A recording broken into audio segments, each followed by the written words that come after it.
আসসালামু আলাইকুম বন্ধুরা, আজকে ভিডিওতে আমি দেখাবো কিভাবে আপনারা পিক্সেলল্যাব অ্যাপ থেকে প্রফেশনাল লোগো তৈরি করেন। তো পিক্সেলল্যাব অ্যাপ থেকে প্রফেশনাল লোগো তৈরি করতে হলে আপনাদের প্রথমে আপনার কিছু টেক্সট লাগবে। তো একটা রিং লাগবে। তো রিং আইকনে ক্লিক করার জন্য আপনারা এখান থেকে প্লাসে ক্লিক করেন। প্লাসে ক্লিক করে এখান থেকে ফর্ম গ্যালারিতে যাবেন। ফর্ম গ্যালারি থেকে আপনাদের যে এই রিং আইকনটার এই রিং আইকনটা আমি আমার এই ভিডিও ডেসক্রিপশন বক্সে দিয়ে রাখবো। আপনারা সেখান থেকে জাস্ট ডাউনলোড করে নেবেন। ডাউনলোড করা হয়ে গেলে এখানে নিয়ে আসবেন। ঠিক আছে, এখন টেক্সটগুলো এডিট করে লেখার জন্য আমরা জাস্ট আমাদের ফেসবুক আইডি যে লোগোটা আমরা তৈরি করতেছি সেই নামটা আমরা এখান থেকে লিখে নিব। যাই হোক, আমি আবারও আপনাদেরকে প্রথম থেকে বোঝাচ্ছি। সর্বপ্রথম আপনারা পিক্সেলল্যাব অ্যাপে চলে আসবেন। পিক্সেলল্যাব অ্যাপে চলে আসার পরে এরকম ইন্টারফেস শো করবে। ঠিক আছে, তখন কিন্তু এগুলো থাকবে না।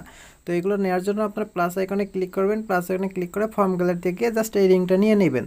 রিংটা নেওয়া হয়ে গেলে এখন আপনারা জাস্ট এখান থেকে টেক্সট এই লেখাগুলো লেখার জন্য জাস্ট প্লাস আইকনে ক্লিক করে জাস্ট আপনার লেখাগুলো লিখে নেবেন। ওকে, তো লেখা হয়ে গেলে এখন আপনার কাজ আপনি এই লেখাগুলোর কালার পরিবর্তন করতে পারেন। কালার পরিবর্তন করার জন্য যেটা কালার পরিবর্তন করবেন সেই লেখাটা আগে ফন্টটা সিলেক্ট করে দেন এখান থেকে কালারে ক্লিক করে কালারটা চেঞ্জ করতে পারেন। যদি আমি কালার চেঞ্জ করব না, যেটা আছে তেমনই থাকবে। আর আপনি চাইলে এখান থেকে লেখাগুলোর যে সাইজ রয়েছে সাইজে ক্লিক করে লেখাটা সাইজ কম বেশি করে নিতে পারেন। তো আমার সাইজ কম বেশি করার প্রয়োজন নাই। ওকে, যেটা আছে সেটাই থাকবে। আচ্ছা, এখন আমি এটার কালারটা একটু পরিবর্তন করব। লোগোর যে কালারটা রয়েছে সেই কালারটা আমি একটু পরিবর্তন করব। এই জন্য লোগোতে ক্লিক করলাম। লোগোতে ক্লিক করার পরে এই আইকনে চলে আসবে। এখানে চলে আসার পর একটু সাইডের দিকে যাব। এখানে দেখতে পারবেন যে কালার ইফেক্ট। তো কালার ইফেক্টে গিয়ে দেন এখান থেকে আপনার চাইলে কালারটা একটু ডিপ অথবা নর্মাল করে নিতে পারেন। তো যেটাই আছে সেটাই থাকবে। ওকে, তারপরে টিক মার্কে ক্লিক করলাম। আচ্ছা, এখন আমরা এই সবগুলোকে এখন একত্রিত করব।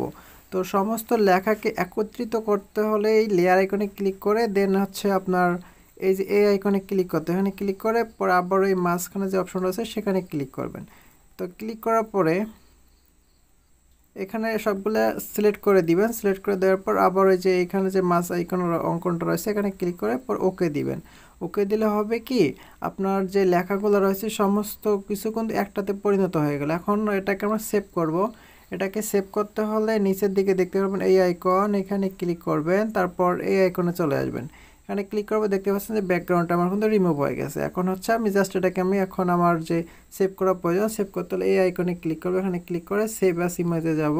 তারপর এখানে জাস্ট ক্লিক করে আলট্রা দিব। আর এটা তো পিএনজি থাকবেই। ওকে, তারপর সেভ টু গ্যালারিতে যাবো। সেভ টু গ্যালারিতে গেলে আমার পিকচারটা সেভিং হচ্ছে, অর্থাৎ সেভ হচ্ছে।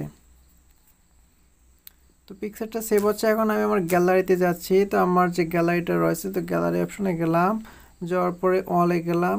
ওকে, তো দেখতে পাচ্ছেন আমরা একটু আগে যে লোগোটা তৈরি করলাম এটা মূলত সেই লোগো। ঠিক আছে, এইভাবে সাধারণত লোগো তৈরি করতে হয়।